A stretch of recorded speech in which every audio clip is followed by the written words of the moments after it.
तो जदि आपने सुभद्रा योजना ऑनलाइन आवेदन करने चाहते ताहले केमिति आपने ऑफलाइन फॉर्म टी पूरण कर सारा पर आवेदन करा जाए आसतु देखिए। जदि आपंकर सुभद्रा योजना ऑफलाइन फॉर्म टी फिलअप करना तो आई बटन में क्लिक कर सुभद्रा योजना ऑफलाइन फॉर्म केमिति पूरण करा जाए वीडियोटी को दि जाए।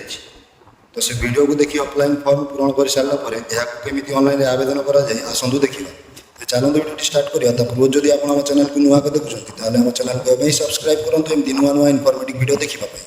तो से आप subhadra.odisha.gov.in वेबसाइट को आसतु एवं ये वेबसाइट लिंक आम डिस्क्रिप्शन बॉक्स में अच्छी आपड़ सेठार वेबसाइट को आसीपर। ये वेबसाइट आपको सुभद्रा योजना बाबद समस्त सूचना मिल जमीक योग्यता मानदंड आवेदनकारी दायित्व आवेदन प्रक्रिया अभियोग निर्देशावली बारंबार पचरा जाऊँ प्रश्न गुड़िकर उत्तर एवं एसओपी।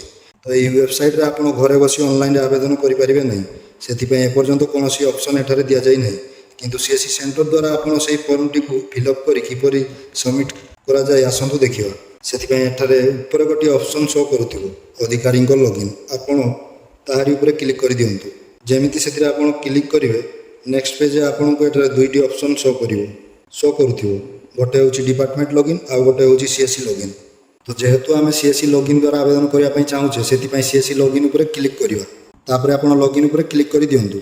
जमीती आप एंटीलेंट लॉगिन ऊपर क्लिक करेंगे तापर आपन को एमती लॉगिन पेज टी शो कर वेलकम टू डिजिटल सेवा कनेक्ट तापर एठारे आपन को सीएससी आईडी एवं पासवर्ड दे लॉगिन करने पड़ो।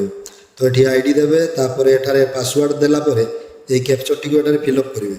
तो फिलअप कला परे साइन इन करेंगे तापर आपन लॉगिन हो जिवे। लॉगिन कला परे आपन को एठारे दुईटी ऑप्शन शो करथिबो गोटे होची न्यू एप्लिकेशन आ गोटे होची सबमिटेड एप्लिकेशन। तो सबमिटेड एप्लिकेशन आप फॉर्म टी को सबमिट कला परे से एप्लिकेशन फॉर्म किंबा एक्नॉलेजमेंट रिसीप्ट पाइबा एठारे आप व्यू सबमिटेड एप्लिकेशन ऊपर क्लिक करी ताहा चेक करि परिबे। तो जेहेतु आम नुआ आवेदन करने चाहूचे से न्यू एप्लिकेशन रे सबमिट न्यू एप्लिकेशन रे क्लिक करंतु तापर आपनकर आधार नंबर दे सबमिट करंतु। सबमिट कला परे आपनको एठारे टिक करी proceed to verify e KYC करने पड़ो।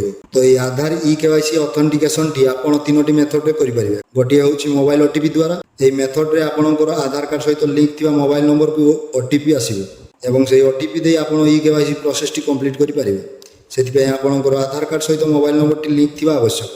देन सेकेंड मेथड टी रही फिंगरप्रिंट। जदि फिंगरप्रिंट डिवाइस टी अच्छी ताले आपन ये फिंगरप्रिंट मेथड द्वारा बिना ओटीपी रे फिंगरप्रिंट दे ई केवाईसी प्रोसेस टी कंप्लीट करि परिबे। सेमिति एटारे आई रेटिन बा आखि द्वारा भी आपन ई केवाईसी प्रोसेस टी कंप्लीट करा जाई परिबो। तो आम एठारे ओटीपी द्वारा करने चाहूचे तेणु आम एठारे ओटीपी सिलेक्ट कले तापर स्टार्ट ई केवाईसी ऊपर क्लिक कर दियंतु।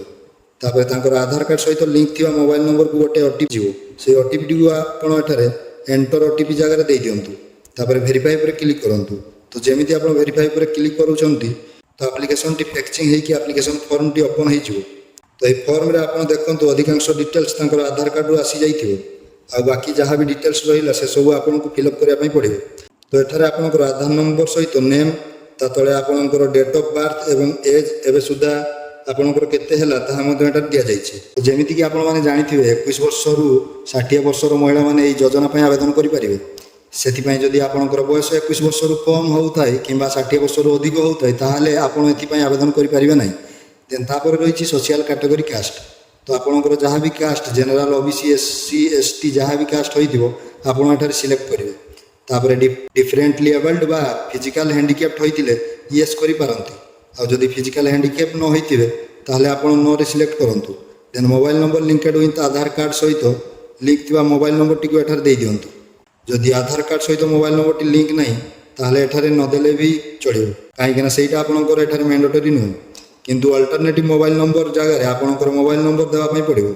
जदि आधार कार्ड सहित लिंक थिबा मोबाइल नंबर टी देइचंती एवं सेही सेम नंबर टी जदि अल्टरनेटिव मोबाइल नंबर जगह देवाई चाहूँगी ताहले एठारे same as Aadhaar linked mobile number को टिक करंतु। तापर रही is the mobile number linked to your Aadhaar a smartphone.